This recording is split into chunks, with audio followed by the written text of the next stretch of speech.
When Catalina started unraveling, a lot of sailors asked the same question: who else gets caught in this fallout? Because Tartan Yachts, one of the most respected American boat builders out there, was suddenly tied to the same ownership story as Catalina. Today, we're unpacking how that happened and how Tartan survived it.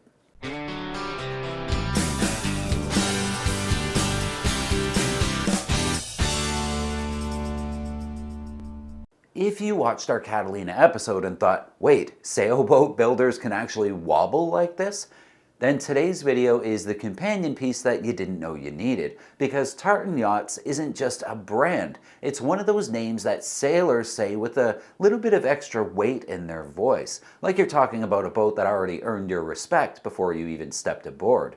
And when a company like that goes through an ownership turbulent period, it doesn't feel like business news. It feels like somebody grabbed the wheel while you were down below making a sandwich. So today is a deep dive, not a boat review, but a story. We're going to talk about what Tartan is, why it mattered, what they built, why people love them and why people buy them, and why the recent drama hit such a nerve. Because you can't understand the who owns it now story until you understand the why anyone cares story. And that story starts before Tartan was even the name on the brochure. Back in the early days of fiberglass production, a company called Douglass McLeod was building boats in Ohio. This was still the era where fiberglass wasn't universally trusted or understood. People were leaving wood, a time-honored way of doing things, but they weren't sure that they were trading soul for convenience. Boats were still supposed to smell like varnish and bad decisions. Douglass McLeod was right in that transition, building some of the early fiberglass sailboats that proved the concept. Yes, you can make a serious cruising sailboat out of this new material, and it doesn't have to feel like a bathtub toy. And then came the boat that basically lit the fuse for everything that Tartan would become, the 27. This is the part where half of you nod and the other half think, a 27-footer is the most important boat in the whole story? Yes, because it's not about the size of the boat, it's about what the boat did for the brand. The Tartan 27 was a Sparkman and Stevens drawing, and it shows. It's got that classic S&S restraint, nothing exaggerated, nothing trendy, just proportion and balance. Moderate displacement, moderate beam, and a keel centerboard setup that gave you some performance when you wanted it and versatility when you needed it. It was the kind of boat that didn't shout, it just worked. It was built for an era where small cruising boats had to be multi-tools. Race on Wednesday nights, cruise on the weekend, handle a sloppy day without turning the cockpit into a therapy session. The 27 had enough displacement to feel planted and enough sail plan to be exciting. And the numbers tell the story. Roughly 700 of these boats were built across its production run. That's not a niche success. That's a fleet. That's a design that got recommended by owners to their friends and then recommended again until it became a small classic. Then the fire happened. And when I say the fire, I mean the kind of fire that ends companies. The Douglass McLeod facility in Ohio burned in 1971. Tooling, production capability, momentum, all gone. In boat building, that's not just a little setback. That's the ground dropping out from underneath you. But this is where the Tartan story becomes sort of what it is. Instead of dying, the remains of the operation were purchased, reorganized, and reborn under a new name.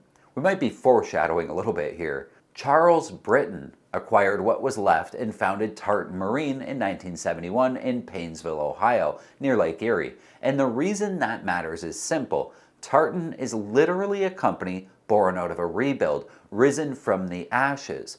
The brand identity is welded to the idea of we survive and continue. That's not marketing, that's an origin story. So if you ever wonder why Tartan owners are so loyal, it's partly because the company's history feels like their boats do. They get hit, they get damaged, but they get repaired and they get back underway.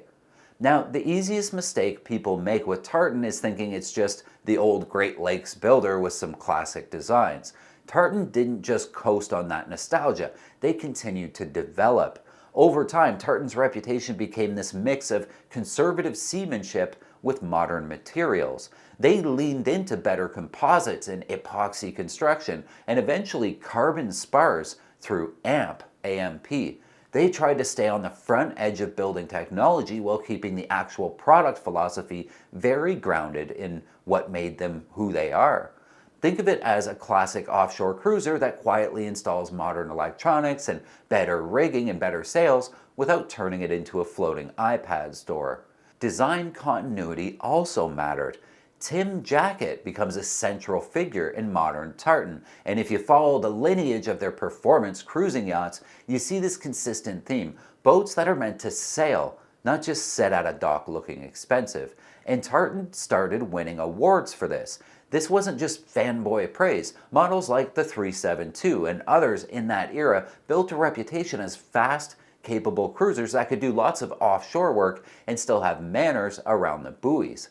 Later, you get boats like the 3800 and the Tartan 4300, which picked up major recognition in the industry.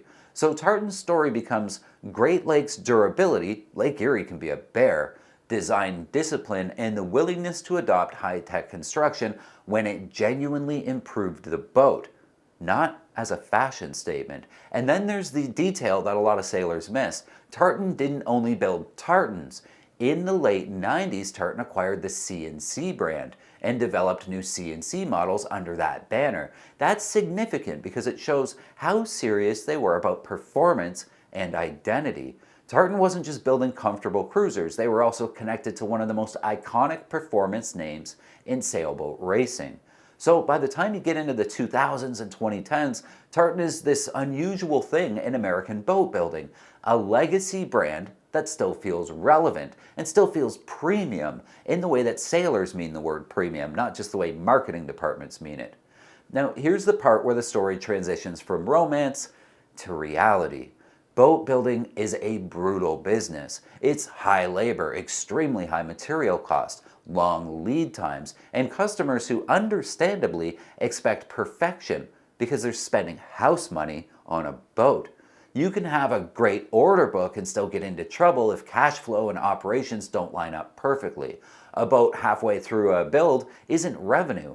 It's a very expensive sculpture.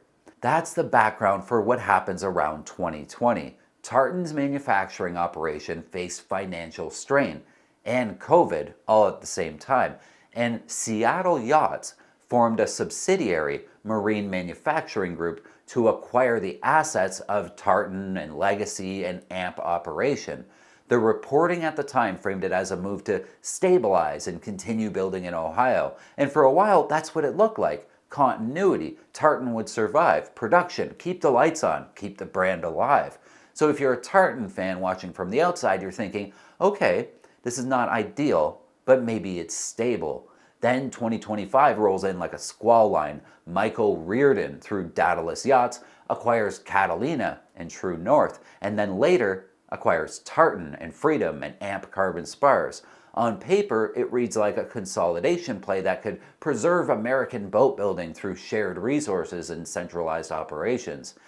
And that's how Reardon played it. And I want to be fair here. Consolidation is not automatically evil. Sometimes it's the only way to keep brands alive in a market that's this expensive and in a playground that's this hard to play in. But consolidation is also risky, especially when it happens fast. Buying multiple builders quickly is like deciding to re-rig your boat while crossing a shipping lane. It might work out, but you're doing it at exactly the time you most need things to kind of be boring. Then Catalina blows up in public view. Allegations and reporting around factory eviction actions, dispute with payments, and litigation created a storm that wasn't confined to Catalina, because once a single owner has multiple brands, people start asking system questions. If suppliers don't get paid down in Florida, does that strain the supplier up on the Great Lakes? If operations are messy there, does that distract from leadership here? If the reputation starts to rot in one corner, does it stain everything else under the same umbrella? And Tartan owners are not casual observers. They are, let's say, attentive. If you want to measure anxiety in the sailing world, don't look at wind speed, look at forum refresh rates and coffee consumption. So the question becomes, what happens to Tartan? In January 2026, Tartan changes hands again, away from Reardon. New ownership is reported to be led by John Dewar of Great Lakes Rigging and Supply, a longtime Tartan rigging partner. Reardon is now out of the picture entirely, and that detail is massive because it changes the emotional math for the owners. A rigging partner stepping in doesn't feel like a random financial takeover. It feels like someone who already knows the boats, knows the loads, knows the failure points, knows the customer expectation, and probably knows half the Tartan workforce by name. That's not a guarantee everything's going to become perfect overnight, but it is the difference between unknown entity and industry person with skin in the game. The reason sailors care this much about Tartan isn't because they're nostalgic. It's because in a world of disposable white plastic everything, Tartan is a brand that still implies durability and thoughtfulness and long-term support. A Tartan owner isn't just buying a hull, they're buying into this philosophy. You build it right, you stand behind it, and you expect it to still be out there sailing in 30 years.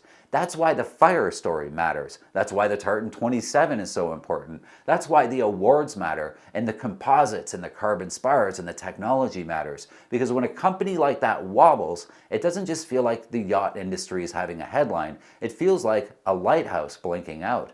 So if you're boat shopping right now, here's the practical sailor angle. Why should you love a Tartan?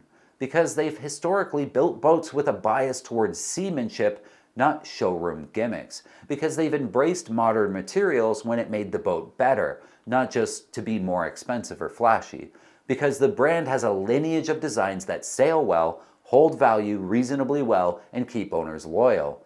So why should you buy a Tartan?